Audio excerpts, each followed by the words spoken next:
The ghost ship has destroyed 19 crews in 4 years. Order the human scout to retreat immediately. Sir, they're not retreating. They're hailing it. Admiral Kethvar looked at the approaching vessel on the threat display and told his tactical officer, "The ghost ship has destroyed 19 crews in 4 years. Order the human scout to retreat immediately." The tactical officer checked the frequency and said quietly, "Sir, they're not retreating. They're hailing it."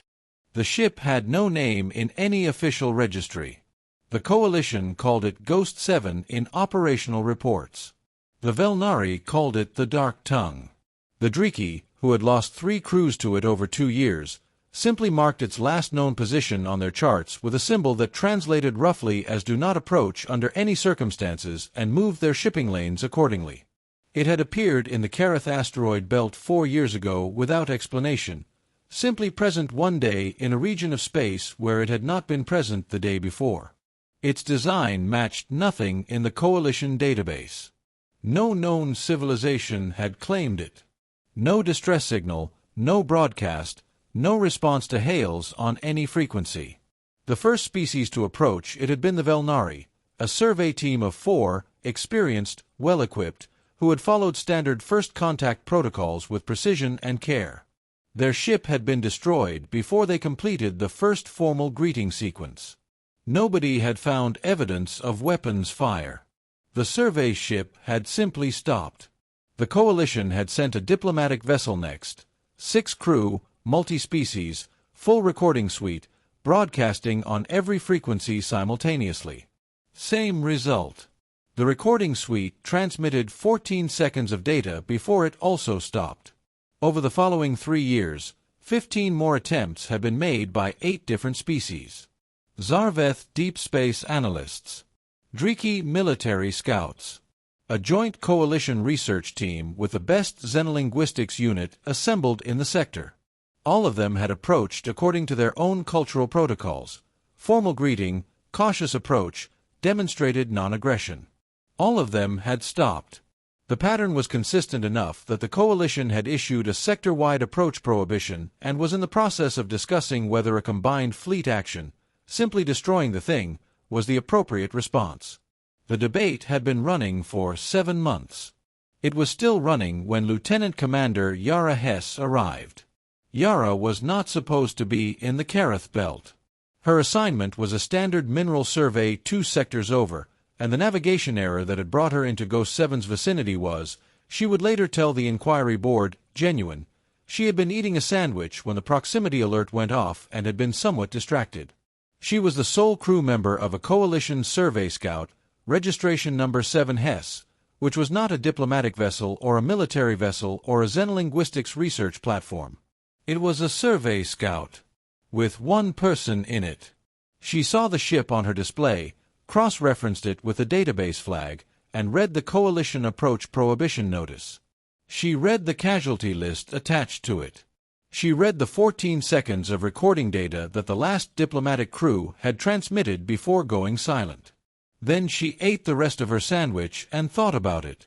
The 14 seconds of data had always bothered the analysts because nothing in it explained the outcome. There was no weapon signature, no energy discharge, no structural failure. There was simply nothing on every instrument simultaneously. The diplomatic crew had been broadcasting their most sophisticated greeting, demonstrating intelligence and peaceful intent, and the ship had answered by removing them from existence. What, Yara thought, if that was the problem?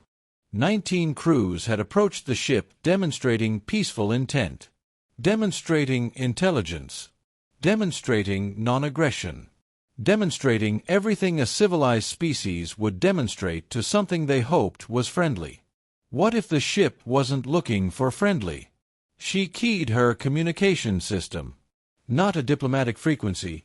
She switched to a raw broadband pulse that bounced off everything in the asteroid field, the kind of transmission that wasn't elegant or ceremonial or linguistically sophisticated. She said, "Hey, I know you've been killing everyone who comes near you. I'm not going to pretend that's not concerning." She paused. "I'm also not going to pretend I'm not interested. So here's what I'm going to do. I'm going to sit here, 300 kilometers out, and eat my lunch. No approach, no weapons hot, no protocol. Just me, watching you, being honest about it. You can do whatever you want with that. She made another sandwich. 4:47 minutes. Nothing happened. Then the ghost ship moved. Not toward her. Laterally, a slow repositioning in the asteroid field, the blue energy lines along its hull cycling in a pattern that wasn't random. Yara watched the pattern. It repeated. It modified slightly.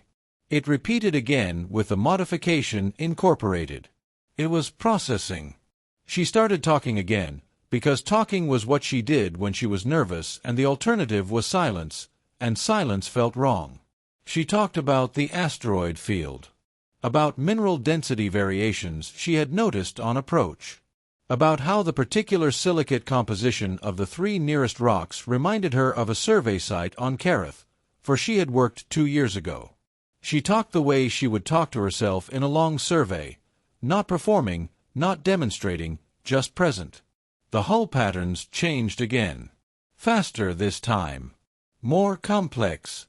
On hour 3, her communication system received something. Not language. Not mathematics. A recording, audio, replayed through her own transmitter frequency, of her voice. The first 40 seconds of what she had said, played back with specific words emphasized in a pattern that was clearly not random. It was answering. Not in its own language. In hers. Yara set down her coffee. She had graduated from sandwiches to coffee at hour 2, and leaned forward.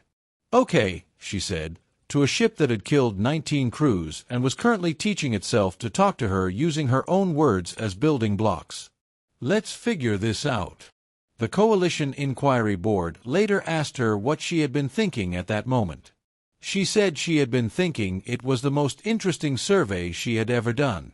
They found this inadequate as an explanation. She found their reaction inadequate as a response to making first contact with the most sophisticated intelligence discovered in 400 years of galactic exploration. They agreed to disagree.